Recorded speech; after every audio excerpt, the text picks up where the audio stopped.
तो startup unicorn बनने के लिए क्या फंडामेंटल्स है जो ज़रूरी रहता है? मेरे पास 3-4 करोड़ है। मेरे पास इस टाइम पे 500 करोड़ की एफडी रखी हुई है। मिडिल क्लास लोगों की अगर बात करें तो 25-30 हज़ार 50 हज़ार सैलरी उनकी रहती है जी। पर हर इंसान की हसरत होती है। सबसे मुश्किल जगह है आसान पैसा बनाने के लिए। कईयों का सर गोल रिच होना होता है बहुत जल्दी। आपको लगता है कि कोई बटन दबाऊंगा तो ये हरा हो जाएगा और जैसे ही बेचूंगा तो लाल हो जाएगा, ऐसा नहीं होता है। SIP लोग कर रहे हैं जी। ठीक है जी। बट SWP स्टार्ट कब करना चाहिए? क्योंकि आपको नहीं पता कि हाँ यार मेरे को इतना कॉर्पस चाहिए या टाइम बाउंड है। कितने देर तक, मैं इसलिए कहता हूँ ज्यादा नहीं ज्यादा देर कमाओ, क्योंकि जब आप ज्यादा देर कमाते हो आप अपने आप ज्यादा कमा लेते हो। आपने कभी ताज होटल के बाहर देखा हुआ है? नहीं। आपके चंडीगढ़ में जो सबसे बढ़िया सेक्टर है जहां सारे अमीर लोग रहते हैं, वहां पे कोई लॉटरी की टिकट नहीं। वो कहते हैं ना, मैं तंग हूं नंग नहीं। ठीक है, मैं तंग हूं मतलब मेरे हाथ में तंगी है, नंगा नहीं मतलब मेरे एसेट है।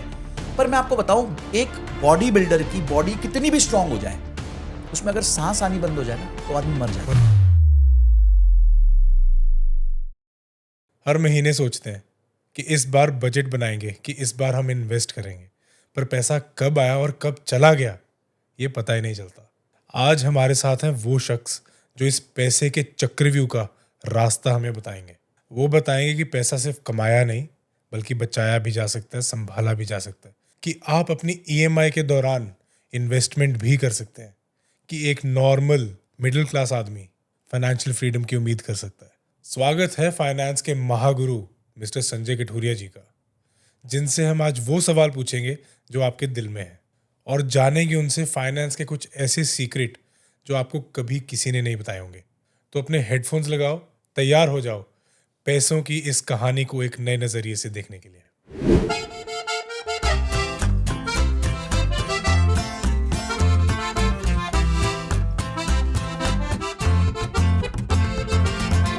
Sanjay sir, welcome to our show. Thank you so much. Sir, हर इंसान की लाइफ में ना एक ऐसा वक्त आता है जब वो ये सोचता है कि यार अगर थोड़ा और पैसा होता तो जिंदगी कमाल हो जाती, थोड़ी बदल जाती, है ना जी। बट क्या है, सैलरी आपकी जैसे बढ़ती है आपके खर्चे भी बढ़ते हैं और सेविंग हो नहीं पाती। ठीक है, this is the Indian way, है ना, जहाँ पर आपके खर्चे बढ़ते रह रहे हैं बट सेविंग नहीं हो रही, है ना। तो बेचारा इंसान इसी चीज पे रह जाता है कि यार सेविंग कैसे होगी। राइट। तो आज हम आपसे बहुत सारी बातें करेंगे जी। है ना, इन डेप्थ भी बातें करेंगे। बट सबसे पहले मैं आपसे ये पूछना चाहता हूँ, sir how are you? I am very good, thank you so much. आपने मुझे इधर बुलाया and looking forward to this conversation. I am sure इसको देखने के बाद काफ़ी लोगों के माइंड से काफ़ी चीज़ें उनमें चेंज आएगा और काफ़ी मिथ चली जाएंगी और काफ़ी अच्छी चीज़ें, पॉजिटिव चीज़ें आ जाएंगी। एब्सोल्युटली। एक एग्जांपल से स्टार्ट करते हैं सर। मिडिल क्लास लोगों की अगर बात करें तो 25-30 हज़ार 50 हज़ार सैलरी उनकी रहती है जी। पर हर इंसान की हसरत होती है एक कि यार मैं अपनी जिंदगी इंप्रूव कर सकूं, अपनी फैमिली को एक क्वालिटी लाइफ दे सकूं, राइट, है ना। तो वो कोशिश कर रहा है कि यार मैं कैसे अपने रिसोर्सेज बढ़ा सकूं। बट वो एक सपना ही रह जाता है इंसान का कि यार मैं करोड़ रुपए कभी कमा पाऊंगा या नहीं। तो इज देयर अ वे कि ये ख्वाब एक मिडिल क्लास आदमी ले सकता है कि हाँ यार मैं जिंदगी में लेट्स से 10 साल 20 साल में करोड़ों रुपए कमा सकता हूँ? और अगर इसका जवाब हाँ है तो वो कैसे हो सकता है सर? देखिए, कोई भी व्यक्ति जब काम चालू करेगा तो उसकी इनकम एक छोटे लेवल से ही स्टार्ट होगी और धीरे धीरे वो ग्रो होती है।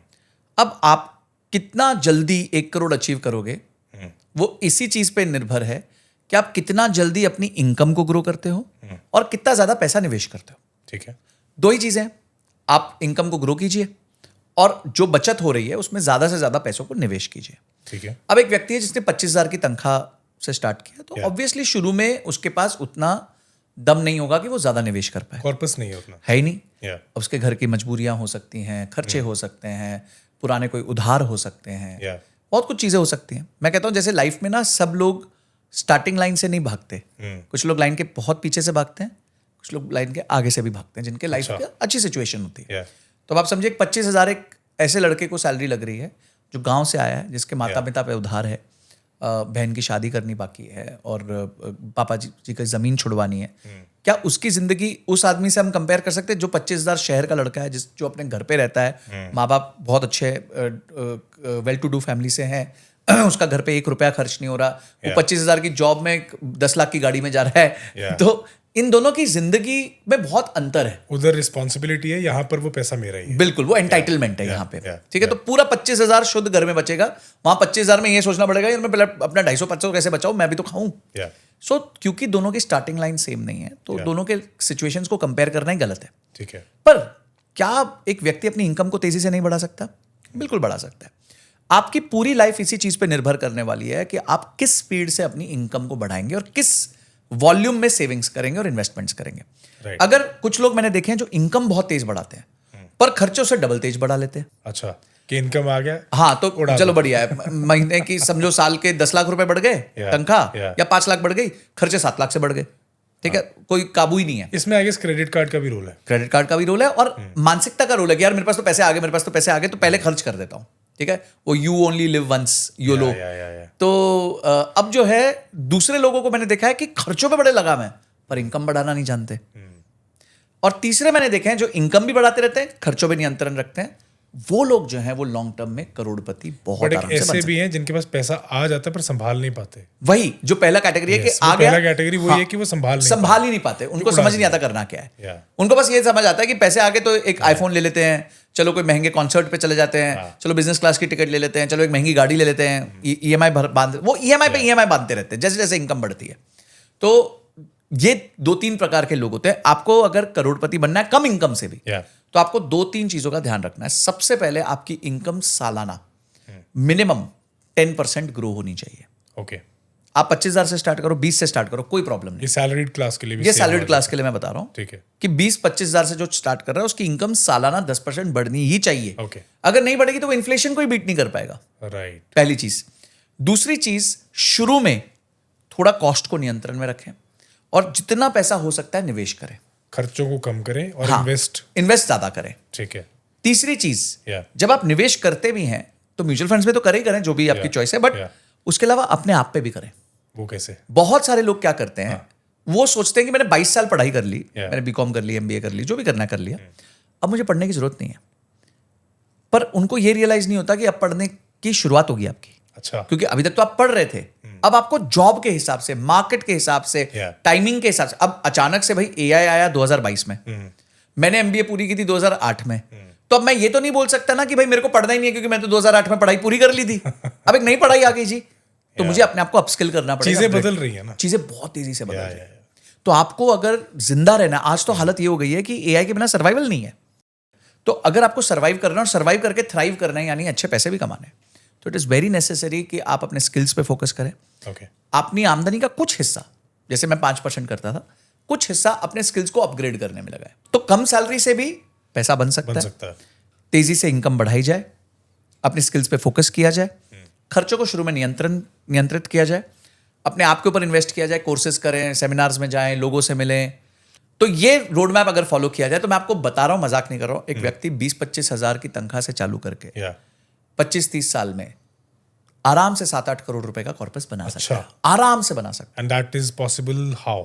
That is possible how? पहले ना इसका एग्जाम्पल लेते हैं कि क्या ये पॉसिबल है। 25,000 में वो ऑफ कोर्स अपनी हेल्थ भी देख रहा है, बिल्कुल, परिवार भी देख रहा है ना, एंड अभी आपने स्किल सेट की बात करी तो उस पर भी इन्वेस्ट कर रहा है, बिल्कुल। बट वो फंड सही है, ये कैसे पहचाना जा सकता है? देखिए, जब भी आप म्यूचुअल फंड सिलेक्ट करते हैं तो स्टेप 1 है आपका गोल क्या है, ठीक है। स्टेप 2 है आप कितना रिस्क लेना चाहते हैं, राइट। स्टेप 3 है आप कितना रिटर्न्स एक्सपेक्ट कर रहे हैं, ओके। इसी फ्रेमवर्क के अराउंड आपको जो है अपना म्यूचुअल फंड सिलेक्ट करना है। इसका एक उदाहरण लेते हैं। गोल में आप यू मीन लॉन्ग टर्म खेलना चाहते हैं, शॉर्ट टर्म खेलना चाहते हैं? और उसमें गोल का मतलब क्या होता है, जैसे आप कहेंगे कि 5 साल बाद मुझे 10 लाख रुपए की गाड़ी चाहिए, ठीक है, तो ये गोल हो गया। ये गोल हो गया। अब आपको 60 मंथ्स का टाइम मिल गया, आपको 60 मंथ्स का एक एसआईपी करना है ताकि आप अपने गोल 10 लाख रुपए तक पहुंच सके। अब 5 साल जो है वो इक्विटी मार्केट्स के लिए बहुत छोटा टाइम माना जाता है। अच्छा, इक्विटी मार्केट्स में लॉन्ग टर्म का मतलब होता है 10 साल या उससे ज्यादा। तो मतलब अगर आपने एसआईपी करनी है तो 5 साल के लिए, तो 5 साल में आप प्योर इक्विटी में नहीं जा सकते, आप small cap, large cap, mid cap नहीं कर सकते। अच्छा, आप कर सकते हो हाइब्रिड फंड कर सकते हो, थोड़ा लार्ज कैप फंड कर सकते हो, इंडेक्स कर सकते हो, और उसमें भी जितना हो सके उतना डेट ज्यादा रख सकते हो क्योंकि रिस्क कम लेना है। आपके 5 ही साल का टाइम है। अब मैं इसका उदाहरण देता हूं आपको। मैंने एक म्यूचुअल फंड चालू किया 2016 अक्टूबर में।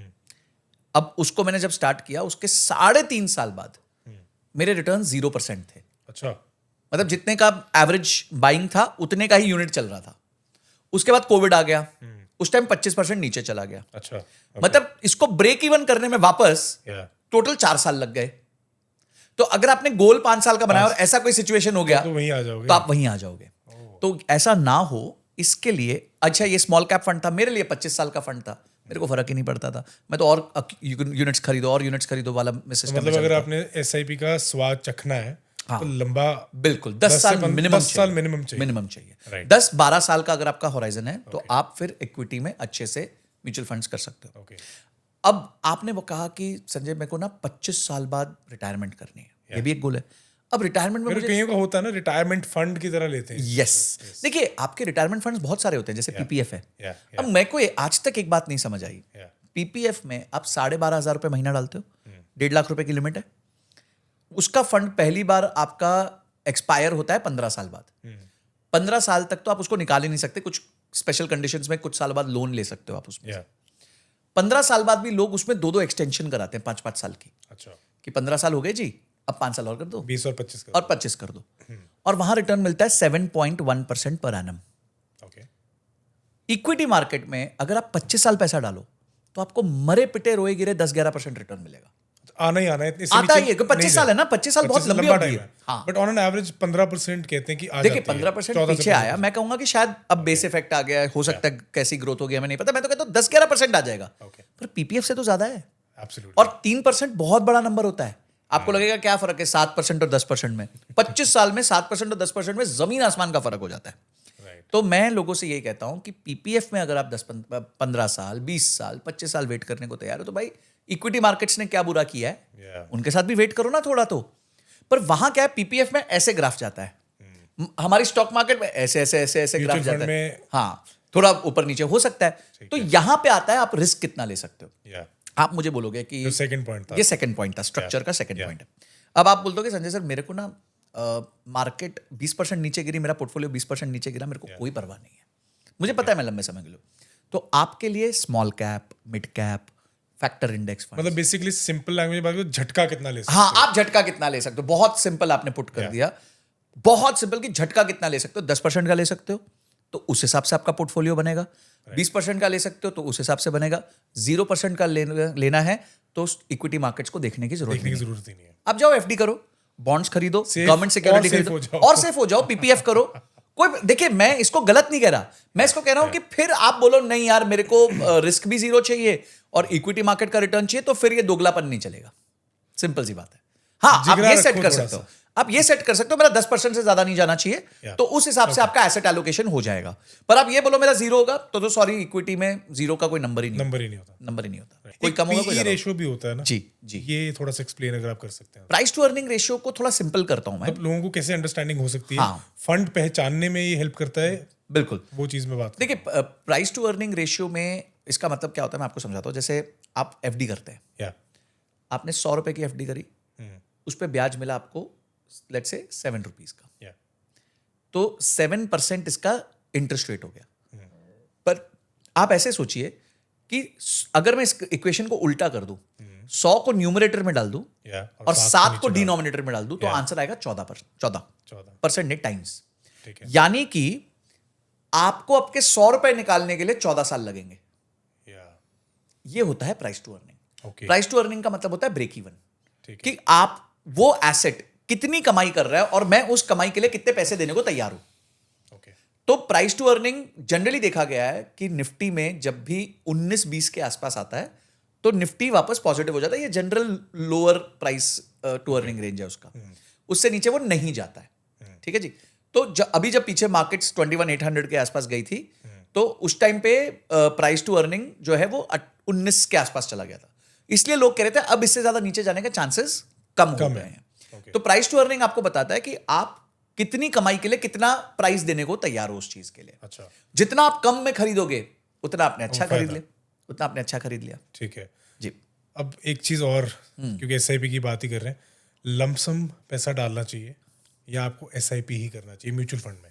ये हिस्टोरिकली प्रूवन है। अगर आपकी इन्वेस्टमेंट की अवधि 7-8 साल से ज्यादा की तो आप लमसम डाल सकते हैं, कोई प्रॉब्लम, ओके, कोई चक्कर नहीं है, कोई चक्कर नहीं है। पर अगर आपकी अवधि 2-3 साल की है, 4 साल की है, तो आप लमसम नहीं डाल सकते। थोड़ा थोड़ा डालो। फिर आपको धीरे धीरे डालना पड़ेगा, और वैसे भी 3-4 साल में तो आप इक्विटी में ज़्यादा डाल ही नहीं सकते, आपको हाइब्रिड और डेट और इन सब में डालना पड़ेगा। एक सर, आपके हमने काफ़ी पॉडकास्ट में SWP का जिक्र सुना है।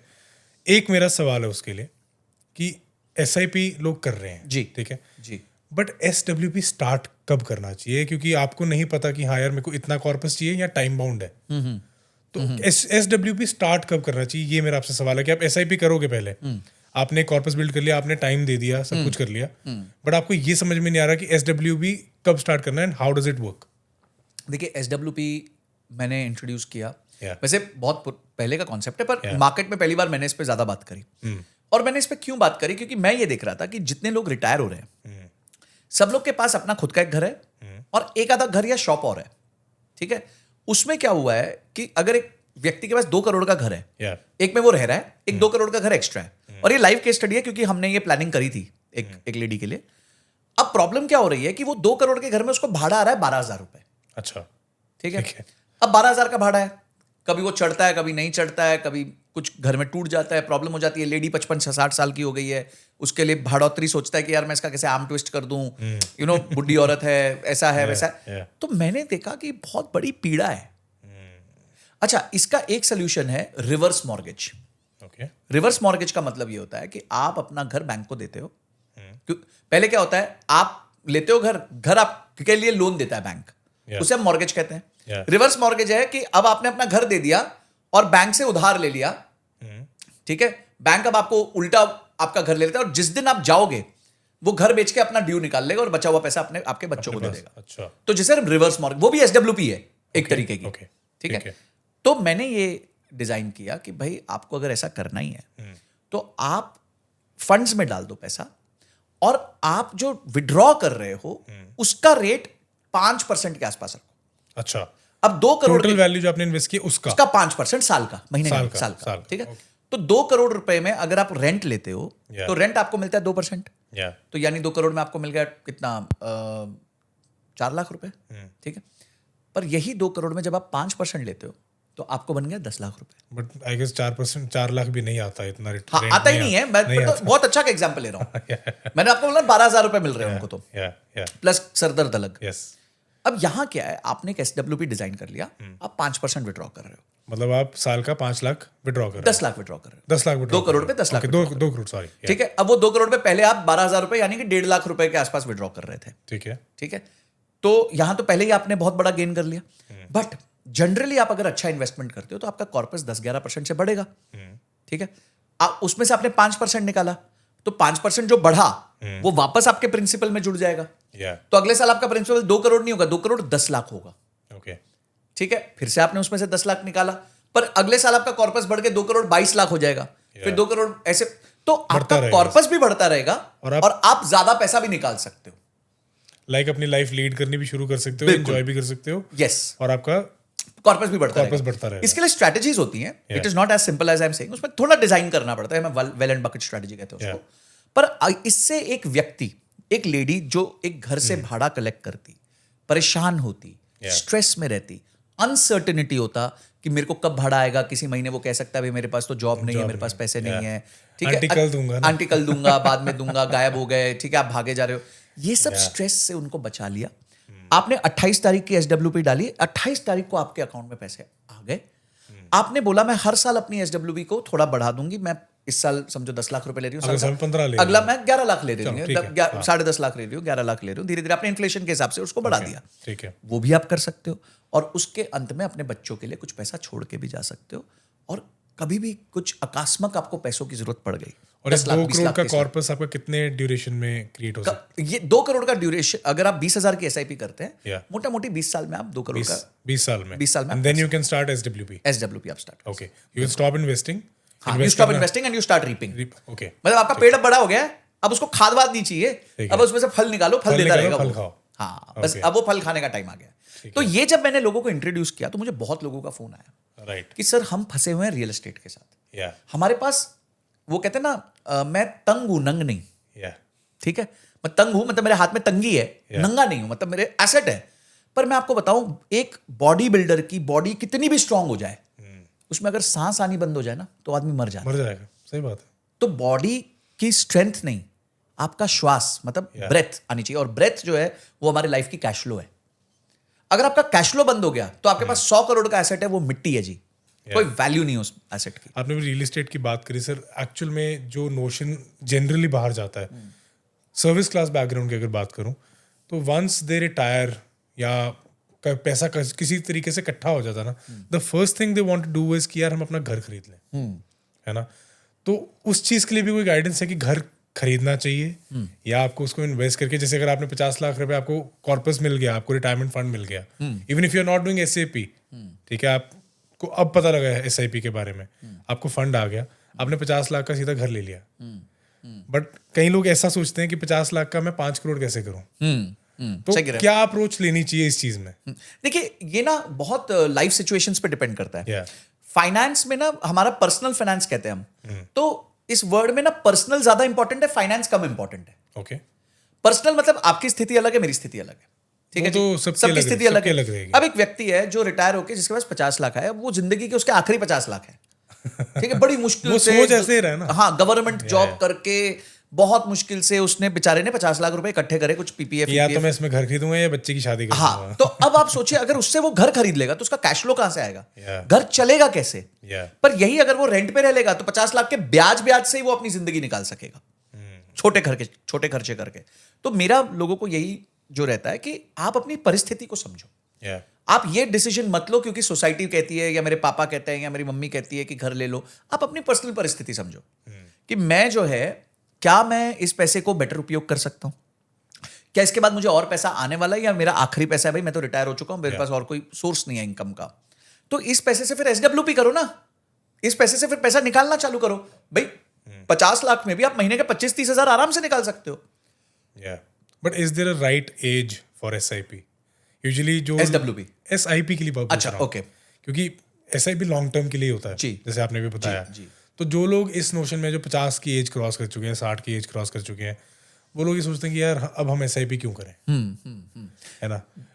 तो उनके लिए SIP इज गुड और नॉट? देखिए वापस SIP माध्यम है, Yeah. गोल क्या है? पहला क्वेश्चन ये। अगर कोई व्यक्ति आज 60 साल का है तो मैं पहली बात तो ये अज्यूम करना चाहूंगा कि उसने लाइफ में कुछ तो क्रिएट किया होगा। Yeah, चाहे कुछ FD क्रिएट कर लियो, पर FD कुछ तो क्रिएट किया होगा। Yeah. अब उसका SIP करने का मतलब ही नहीं है, क्योंकि अगर उसकी इनकम बंद हो चुकी है तो वो SIP तब आप करते हो जब आपके पास कंसिस्टेंट इनकम होती है। Yeah. भाई मेरे पास महीने के 50,000 रुपए आ रहे हैं, मैं 15,000 रुपए की SIP कर SIP रहा कर हूं। रहा हूँ। वो 50,000 बंद, ये 15,000 की SIP बंद। आप ये SIP करते रहते हो ताकि कुछ कॉर्पस क्रिएट हो जाए, और कॉर्पस से फिर आप धीरे धीरे SWP करते हो। पर एक व्यक्ति आज 40 साल का है Yeah. और आज तक उसमें इन्वेस्टमेंट नहीं करी, उसको आज समझ आई यार ये तो मैं लेट हो गया, मेरे को इन्वेस्टमेंट करनी है। तो आज अगर वो इन्वेस्टमेंट करता है तो 60 साल की उम्र तक वो रिटायर हो सकता है, उसके पास 20 साल का समय है। आज से अगर वो 20,000 रुपए महीना भी करे तो 60 साल की उम्र में उसके पास अच्छा खासा 1.5-2 करोड़ का कॉर्पस इकट्ठा हो जाएगा, जिससे बाद में वो आराम से 1-1.5 लाख रुपए निकाले, कोई चक्कर नहीं। So this is how you have to think around goals. मैं बता रहा हूँ, लोग मुझसे आके पूछते हैं अनिरुद्ध जी की which is the best mutual fund to invest, है ना, सब लोग ये पूछते हैं। मैं बेस्ट नहीं कहता, मैं कहता हूँ what is the right mutual fund to invest. उससे पहले आपको आंसर करना है आपका गोल क्या है। गोल क्या है? अगर आपका गोल 5 साल में है तो मैं स्मॉल कैप नहीं बोल सकता। कईयों का सर गोल रिच होना होता है बहुत जल्दी, and what they do is they don't have knowledge, stock market में घुस जाएंगे जी, है ना। एंड क्योंकि वी हैव सीन केसेस, क्योंकि स्टॉक मार्केट में झुंझुनवाला जी इज देयर है ना, उन्होंने एकदम से सिस्टम रेडी कर लिया and he became a crorepati and stuff. Mutual fund की जब हम अगर बात करते हैं तो we don't hear any such names. Is there any such name कि जो म्यूचुअल फंड के थ्रू जिसने एक अपना सिस्टम प्रॉपर सेट कर लिया हो? Gajendra Kothari, okay, one of the best guys. आप you can search him over internet.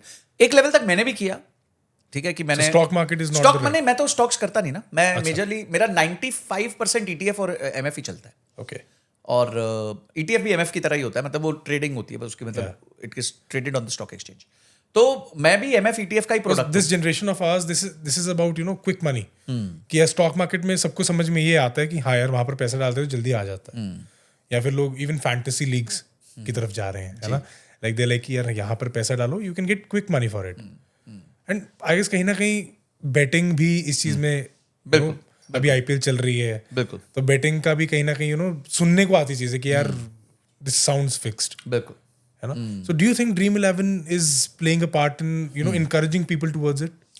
और पहले मैं अदर आपको- फैंटेसी लीग्स? पहला क्वेश्चन आंसर करता हूँ कि Yeah. Stock market is the most difficult place to make easy money. Okay, हाँ, राइट, कि सबसे मुश्किल जगह है आसान पैसा बनाने के लिए. या, आपको लगता है कि कोई बटन दबाऊंगा तो ये हरा हो जाएगा और जैसे ही बेचूंगा तो लाल हो जाएगा. ऐसा नहीं होता है. ओके, हमने भी बहुत ठोकर खाई, हमने भी बहुत गलतियां करी. Everybody makes mistakes. The only thing is कि आपको अपने बेसिक्स करेक्ट करने पड़ते हैं. आपको अपना इमरजेंसी फंड रखना है, इंश्योरेंसेस रखने हैं ताकि आपकी लाइफ सेफ रहे. उसके बाद आप रिस्क लेते हो. ठीक है. Yeah. आप बिना सीट बेल्ट के गाड़ी नहीं चलाते हो हाईवे पे. आपको पता है कि हल्का सा भी आपने जोर से ब्रेक मारी तो आप ही उड़ के जाओगे बाहर.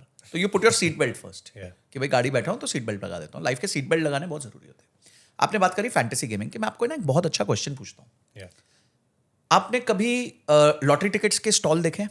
या, तो लॉटरी टिकट के स्टॉल आपने कहाँ देखे हैं? सड़कों पे लगे होते सड़कों पे लगे होते हैं. Yeah. सड़कों पे कैसे और लोकेलिटीज में लगे होते हैं? हैं. जहां पे गरीब लोग रहते हैं. क्योंकि वो गरीब आदमी को लगता है, They're luring people actually. नहीं, उनको लगता है ये एक टिकट है जो मेरे को 1 रुपए से 100 रुपए पहुंचा देगी. या, मैं 100 रुपए की टिकट लूंगा, मेरे 1 लाख रुपए बन जाएंगे. आपने कभी ताज के बाहर, ताज होटल के बाहर देखा हुआ है? लगे नहीं. आपके चंडीगढ़ में जो सबसे बढ़िया सेक्टर है जहां सारे अमीर लोग रहते हैं, वहां पे कोई लॉटरी की टिकट मिलती है? No. क्यों नहीं मिलती?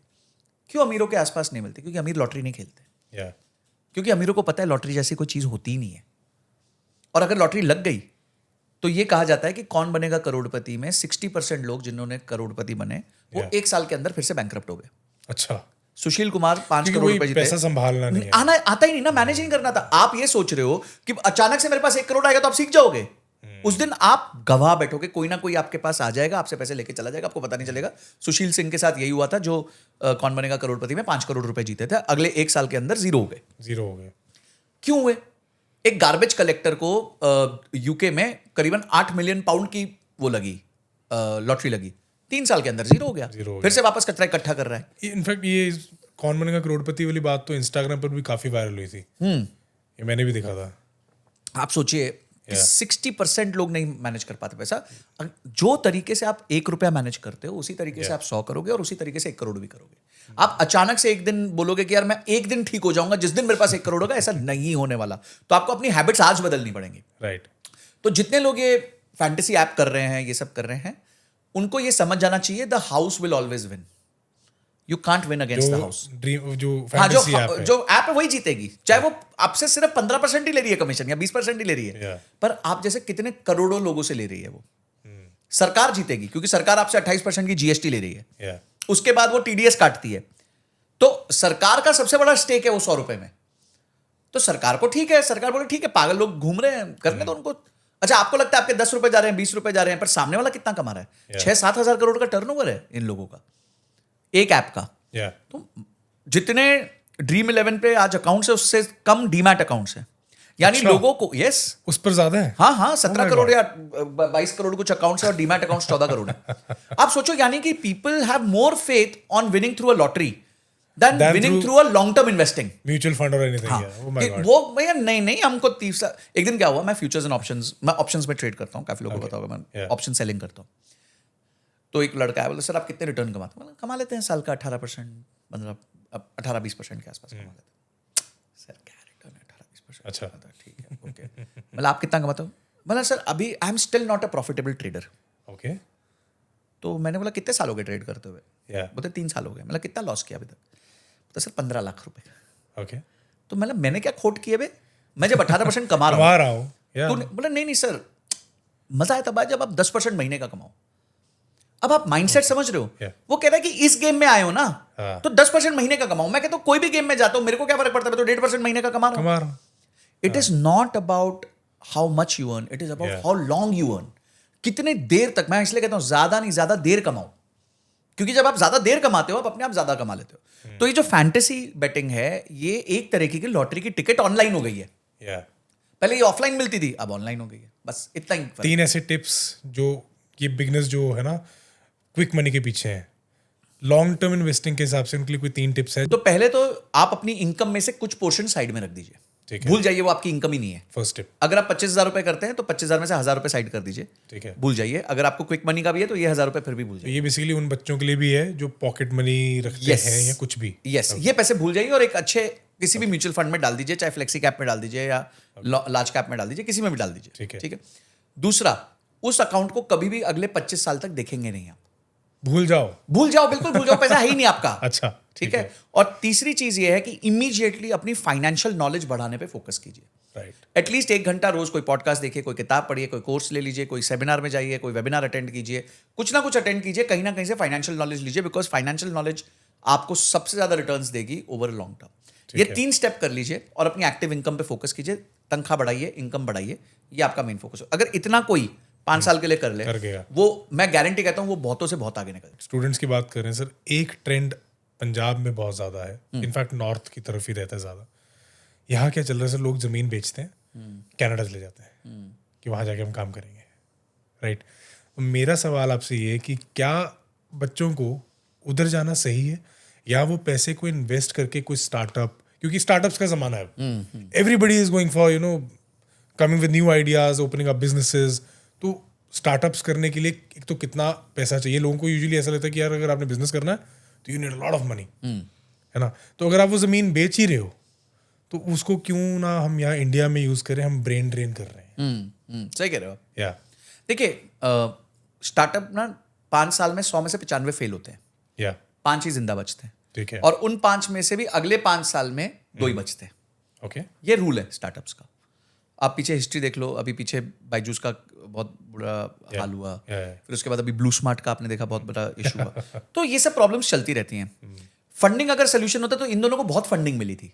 बायजू ने बहुत जबरदस्त पैसा इकट्ठा किया, ब्लू स्मार्ट ने बहुत जबरदस्त पैसा इकट्ठा किया।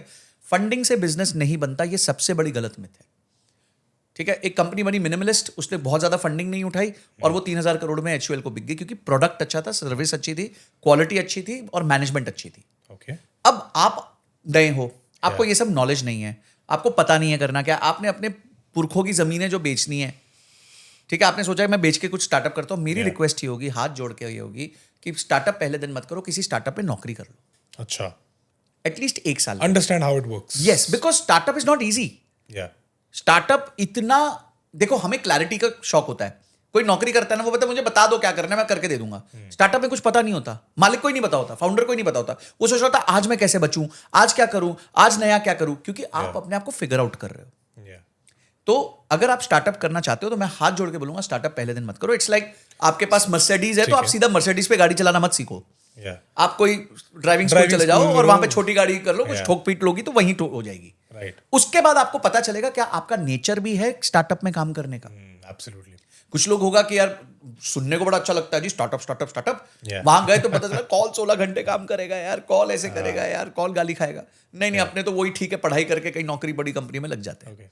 सो बेसिकली यू आर सेइंग कि अगर आप जमीन बेचने का सोच रहे हो तो अभी जमीन मत बेचो, हाँ, उससे पहले नौकरी कर लो, 1 साल नौकरी कर लो, फिर यहाँ स्टार्टअप कर, अगर मन करे। हाँ, तो अगर आपको समझ आ जाए मैं ये कर सकता हूं, मेरे को 5 साल लगेंगे, आई एम गेम नहीं तो फॉर भैया इट, कोई बात नहीं, जाओ कनाडा जाओ, बिल्कुल जाओ, कोई प्रॉब्लम नहीं है। भाई मैं कोई भी चीज खराब और अच्छी नहीं होती, आपके स्वभाव के हिसाब से। स्वभाव के हिसाब से। अगर आपका स्वभाव बन रहा है स्टार्टअप का, कीजिए, नहीं बन रहा है तो मतलब एटलीस्ट घर के पैसे मत खराब कीजिए। राइट। अब कुछ लोग होते हैं सर जिनके पास एक्चुअल में कैपिटल रहता है पहले से ही स्टार्टअप स्टार्ट करने के लिए, चाहे उन्होंने नौकरी कर ली, लेट्स अज्यूम नौकरी कर चुके हैं, ठीक है ना, इसको थोड़ा फॉरवर्ड करते हैं कि नौकरी कर चुके हैं, they have gained the experience, they have the resources as well to start a business. ठीक है, एक तो अप्रोच हो गया ये। ठीक है, सेकेंड अप्रोच, इस अप्रोच पे मैं बाद में आऊंगा। ठीक है, जो दूसरी अप्रोच है, बंदे ने नौकरी कर ली है बट उसके पास पैसा नहीं है to start his own business, to have a startup, right.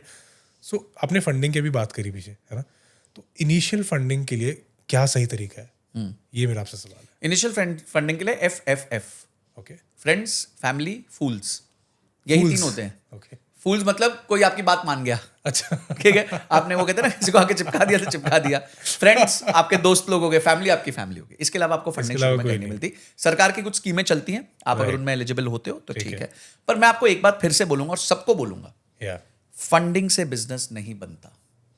जो बिजनेसेस सक्सेसफुल होते हैं वो फंडिंग पे फोकस नहीं करते हैं, वो प्रोडक्ट पे फोकस करते हैं, ऑफरिंग पे फोकस करते हैं।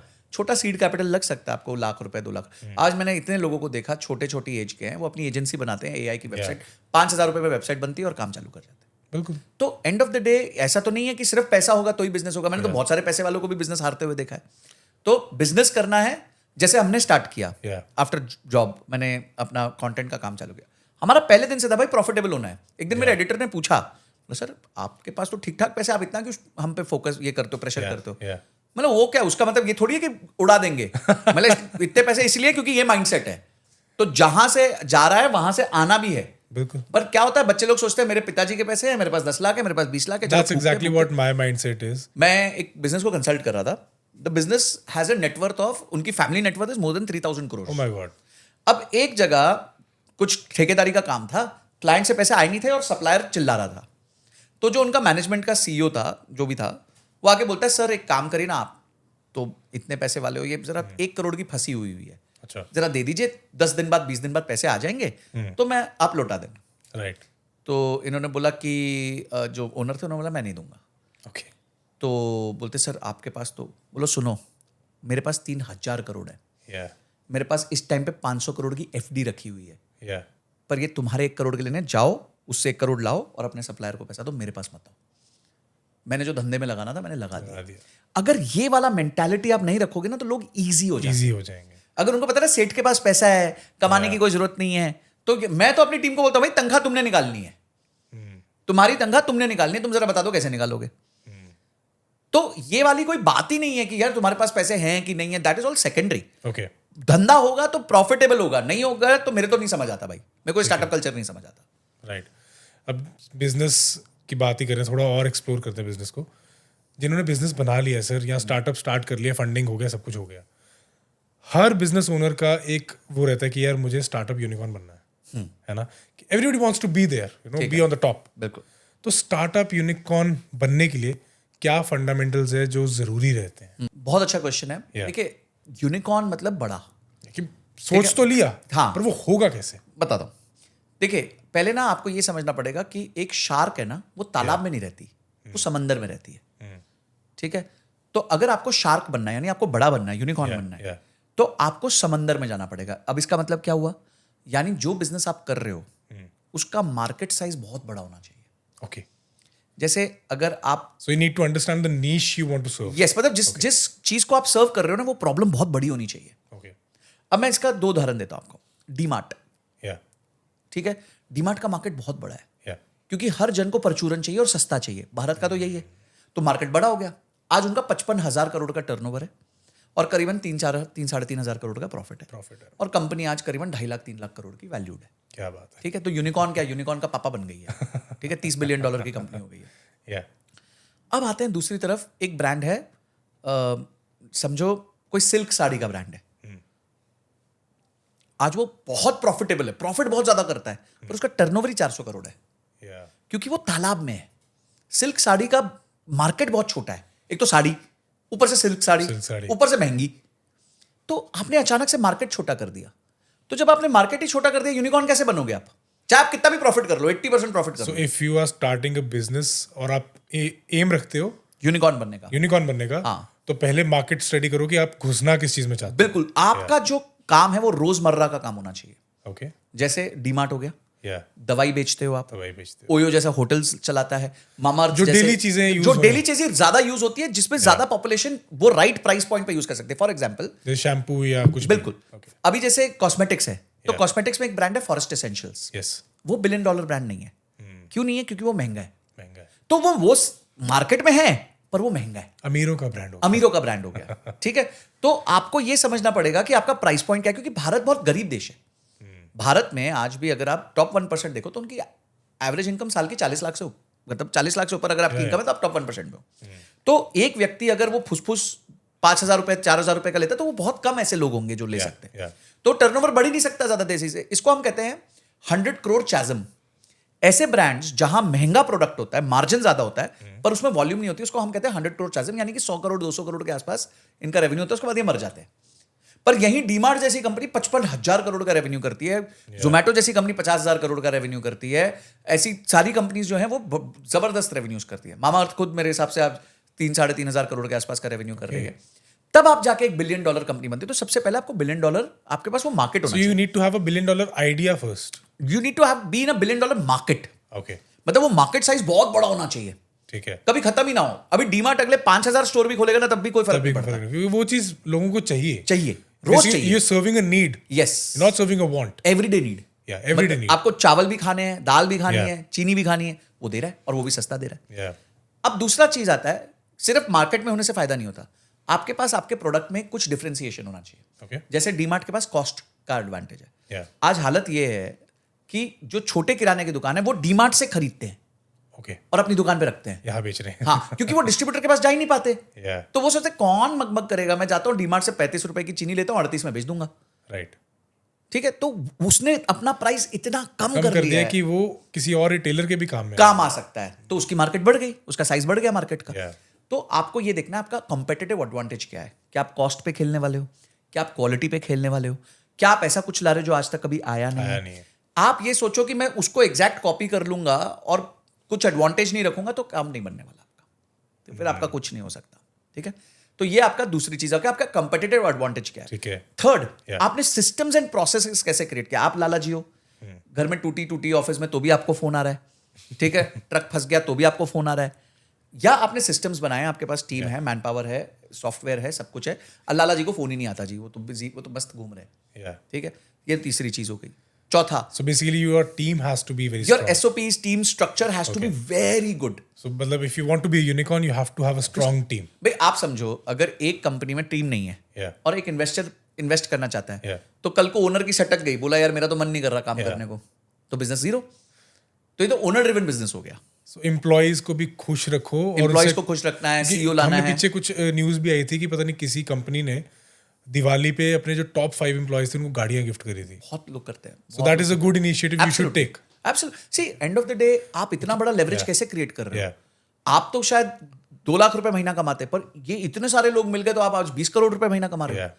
तो एटलीस्ट उनको ऑनर करो, रिस्पेक्ट करो, टीम्स क्रिएट करो। Teamwork, आज हाँ। डीमार्ट के जो सीईओ थे, वो 20 साल से जो उनके सीईओ हैं, उन्होंने बहुत वैल्यू क्रिएट करी। उनको कंपनी में 3% शेयर है।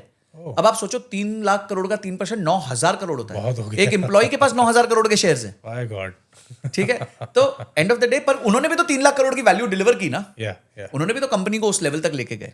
तो आई थिंक आपको फिर सिस्टम्स एंड प्रोसेस पे फोकस करना चाहिए and then continuous improvement, growth, reporting, structures, ये सब क्रिएट करिए, तो कहीं जाके आप उस रेस में दौड़ सकते हैं यूनिकॉर्न वाली में। Right sir.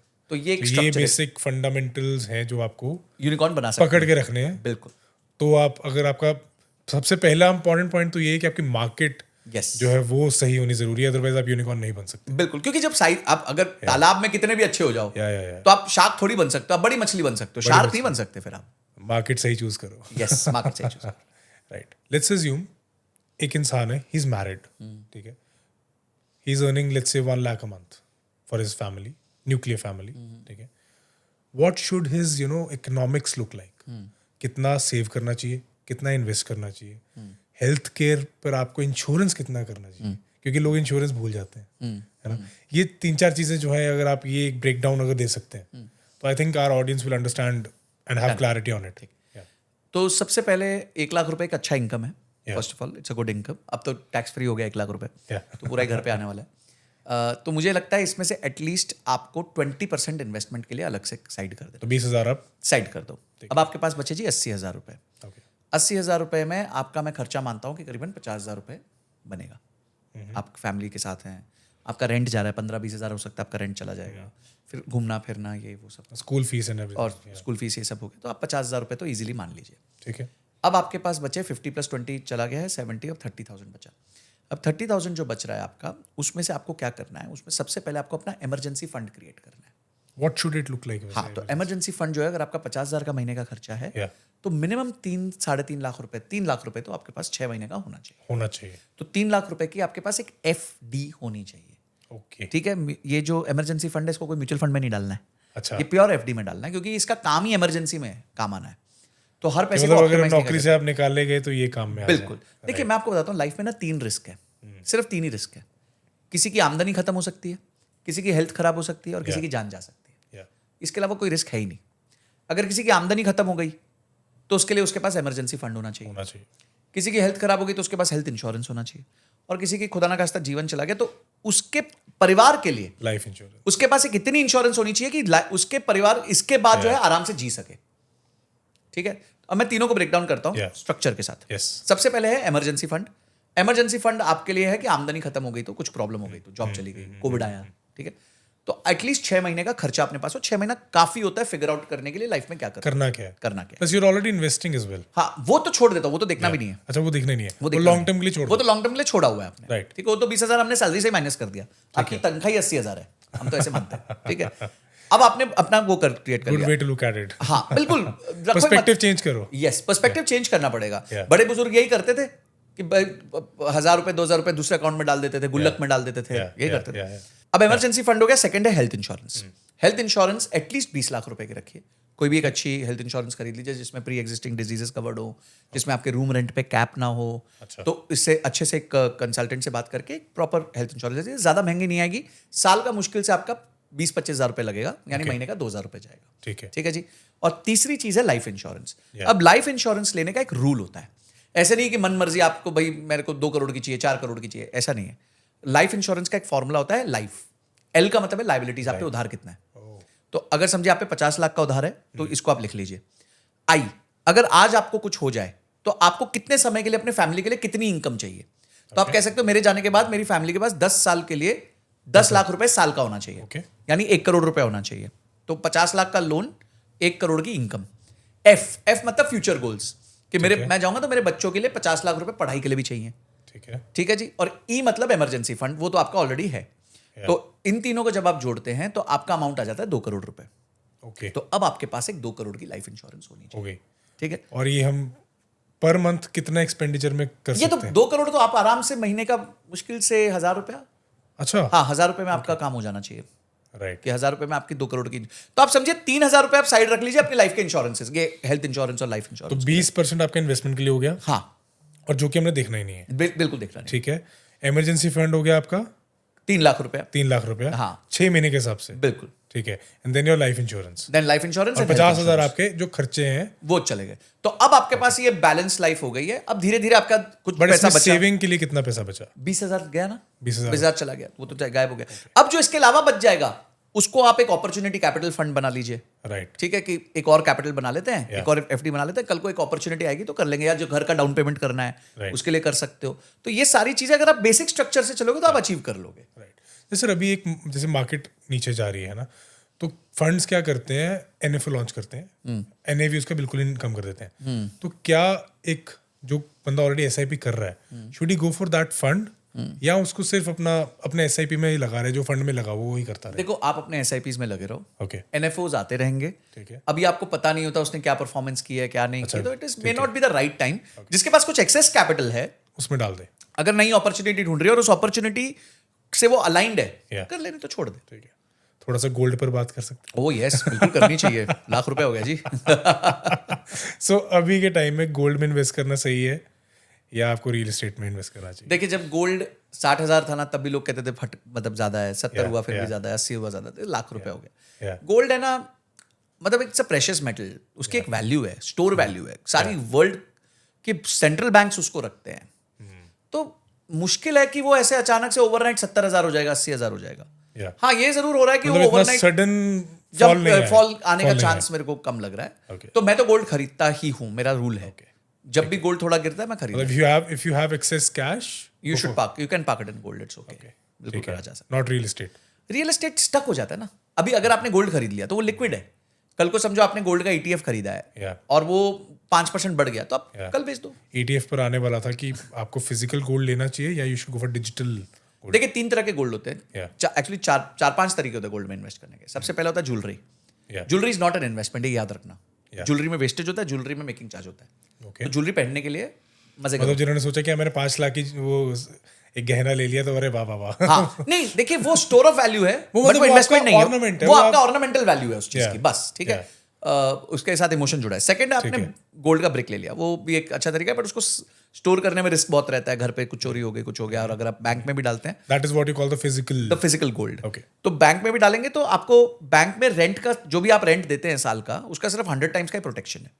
तो अगर कल को आपने 10 लाख का सोना रखा है और आपका 3,000 रुपए का साल का लॉकर रेंट है, तो कुछ हो गया बैंक को, तो 3 लाख रुपए ही देगा वो आपको, 10 लाख रुपए नहीं देगा। तो ये भी ध्यान रखना होता है। तीसरा चीज है, आपने बोला कि डिजिटल गोल्ड में 3% का GST लगता है। ठीक है। तो अगेन इनएफिशिएंट तरीका है। चौथा तरीका है ETF। अच्छा। ETF जो है वो काफी अच्छा तरीका है, बिकॉज इसमें कोई कॉस्ट ज्यादा नहीं लगती, इसमें मात्र 0.2% की कॉस्ट लगती है ETF की। ओके और ये हाईली लिक्विड होता है और इसमें आपको 1 साल के अंदर अगर आपने बेचना तो आपको शॉर्ट टर्म कैपिटल गेन्स लगता है और 2 साल के अंदर बेचा 1 साल के बाद बेचा तो लॉन्ग टर्म कैपिटल गेन्स लगता है, जैसे इक्विटी में लगता है नॉर्मल। ठीक है। और पांचवा सबसे अच्छा तरीका था सॉवरेन गोल्ड बॉन्ड्स, जो अब बंद हो चुके हैं। तो अभी सरकार सॉवरेन गोल्ड बॉन्ड्स लेके नहीं आ रही। तो आइडियली आज के दिन जो सबसे अच्छा तरीका वो ईटीएफ के माध्यम से। ETF, ETF आप कहाँ से कर सकते हैं? आप नॉर्मल कोई भी आपका ब्रोकर डीमैट अकाउंट है उधर से ले सकते वहाँ से ETF ले सकते हैं, बिल्कुल ले सकते हैं। हैं। थोड़ा सा अभी इस क्लास को फन करते हैं। चलो ठीक है। ठीक है, it's like a mini rapid fire, है ना सर? सो अगर आपको इमेजिन करना हो किसी फिक्शनल कैरेक्टर को कि वो स्टॉक मार्केट में हो, तो वो कौन होगा? Uncle Scrooge. Uncle Scrooge? हाँ, ओके। क्योंकि उनको पैसे का बहुत अच्छा नॉलेज है। ओके, अगर पैसा एक इंसान होता हाँ, तो आपका उसके साथ क्या रिलेशनशिप होता?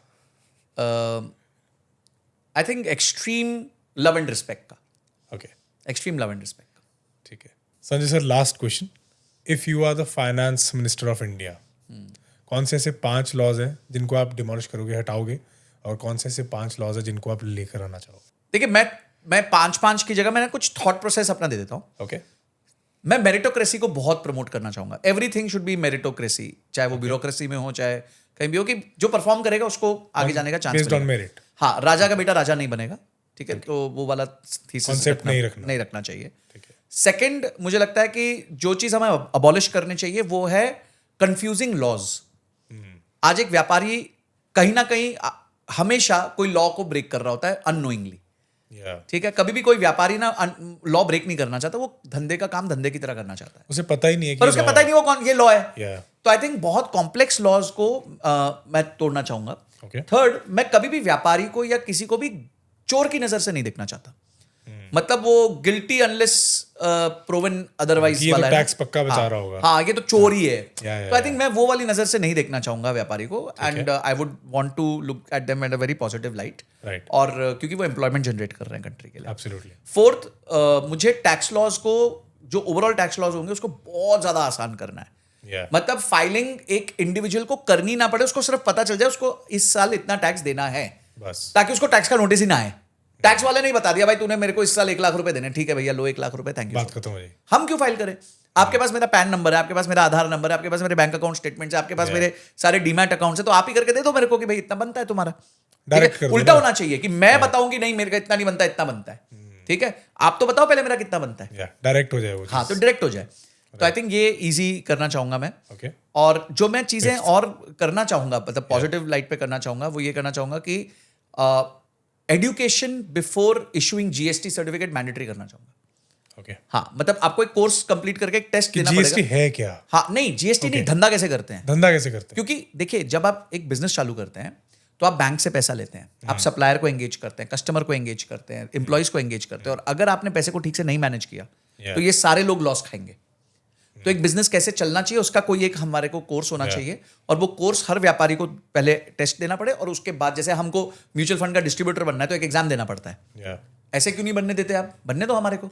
अगर हमारे को स्टॉक्स में एडवाइस देनी है तो हमारे को एक एग्जाम देना पड़ता है। तो अगर एक बंदे को व्यापार करना है तो उसको भी तो एग्जाम देने दो। ऐसा क्या कुछ भी कोई भी उठ के व्यापार बिजनेस चालू कर लेगा, एटलीस्ट उसको सीखने तो दो।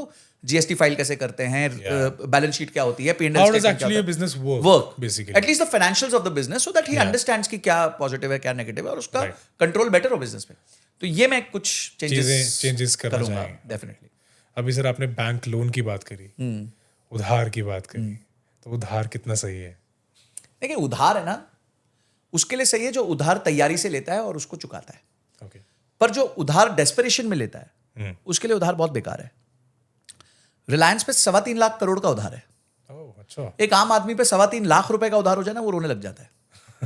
उनका 3.25 लाख के आगे करोड़ लगा हुआ है, पर उनको फिर भी कोई प्रॉब्लम नहीं है। क्यों नहीं है? क्योंकि उनको वो मैनेज करना आता है। इट्स लाइक एक व्यक्ति जिम में जाके 100 किलो का भी डंबल आराम से उठा रहा होता है, और दूसरे वाला 2 किलो में भी स्ट्रेस ले रहा होता है। तो डंबल की गलती थोड़ी है यार। आप वो जो 100 किलो वाला है उसने अपनी क्षमता बनाई है कि भाई मैं 100 किलो का डंबल आराम से उठा, धीरे धीरे वो बिल्ड किया है। तो इसी तरीके से आप बिजनेस को बिल्ड करते हैं। जब आप उधार लेते हैं तो प्रिपेयर करते हैं, मैं ये उधार क्यों ले रहा हूं, मैं इससे क्या करने वाला हूं, कैसे मेरे को पैसे वापस आएंगे, मैं उधार कैसे चुकाऊंगा, और ये सब चुकाने के बाद मुझे क्या प्रॉफिट बनेगा। आज तक मैंने बहुत कम व्यापारियों को इतना डिटेल में उधार लेने से पहले काम करते हुए देखा है, उनको बस चाहिए मेरे को उधार दिला दो, मेरे को उधार दिला दो, मेरी ये प्रॉब्लम होगी, उधार दिला दो। अरे यार, उधार सोल्यूशन नहीं है। अगर उधार सोल्यूशन होता तो इतनी सारी कंपनीज बैंकक्रप्ट क्यों होती उधार की वजह से? आपने देखा बड़ी बड़ी कंपनीज हो गई, चाहे जेट एयरवेज हो गई, चाहे बीच में बहुत सारी कंपनीज, किंगफिशर हो गई, सारी कंपनीज डब्बा हुई। उधार के कारण थोड़ी हुई, उधार के मिसमैनेजमेंट। तो ये उधार लेना गलत नहीं है, बिल्कुल नहीं है। उधार लो, बट उसे मैनेज करना, बिल्कुल स्ट्रांगली मैनेज करना। घुड़सवारी सब लोग नहीं कर सकते ना, तो आपको पहले सीखनी पड़ती है। जब आप सीख जाओगे तो आप घोड़े को कंट्रोल कर सकते हो, नहीं तो घोड़े के ऊपर बैठ के देखो कैसे वो आपके ऊपर नीचे करता है। So it is very important to learn to manage debt, क्योंकि डेट से क्या है, देखिए कुछ चीजों में ना, जैसे आप रोड बना रहे हो, तो रोड तो आप अपने पैसे से बना ही नहीं सकते, आपको उधार लेना ही पड़ेगा। पर अगर आपको रोड बनानी नहीं आती, प्रोजेक्ट मैनेज करना नहीं आता, आप टाइमली बेसिस पे प्रोजेक्ट कंप्लीट नहीं कर पाते हो, तो फिर तो आप कभी वापस ही नहीं कर पाओगे उधार, क्योंकि उधार का ब्याज तो संडे को भी काम करता है, 26 जनवरी को भी काम करता है, 15 अगस्त को भी काम करता है, होली, दिवाली, ईद, सब जगह काम करता है। तो एट दैट टाइम आप कैसे बिजनेस में मैनेज कर रहे हो, कैसे अपने प्रोजेक्ट को कंप्लीट कर रहे हो, ये सारी चीजें बहुत इंपॉर्टेंट होती है। तो उधार से आप बहुत ज्यादा अमीर भी बन सकते हो, और उधार आपको सड़क पे भी लेके आ सकता है, खत्म भी कर सकते हैं। ये दोनों ताकत उधार में है। आप किस तरीके से उसको इस्तेमाल करते हो, यहाँ पे निर्भर करता है। Absolutely sir, thank you so much Sanjay ji sir. बहुत मज़ा आया, and thank you for your insights. Thank you. आज मुझे फाइनेंस को लेके मुझे खुद बहुत सारी चीज़ें समझ में आई है, एंड आई होप कि लोगों को भी एक नया पर्सपेक्टिव, क्योंकि ऑलरेडी आपको काफ़ी देख चुके हैं वो जी, कुछ नया उन्हें भी आपसे सुनने को मिला होगा। Yes, thank you so much for sparing time sir. Thank you so much. और मेरे को बहुत अच्छा लगा आपके यहाँ आके, I have a very positive vibe, and I am sure इस एपिसोड से बहुत फायदा होगा। और आप लोग को क्या टॉप 3 लर्निंग्स मिले, कमेंट सेक्शन में जरूर बताओ। Definitely, that is a must. और अगर आप क्या कहते हैं, बहुत सारे क्वेश्चंस लिखेंगे तो हम एक और सेशन कर लेंगे। Definitely, why not, for sure. Thank you so much. Thank you so much sir, thank you. तो दोस्तों, आज का पॉडकास्ट यहीं खत्म होता है, बट अभी फाइनेंशियल जर्नी तो शुरू हुई है।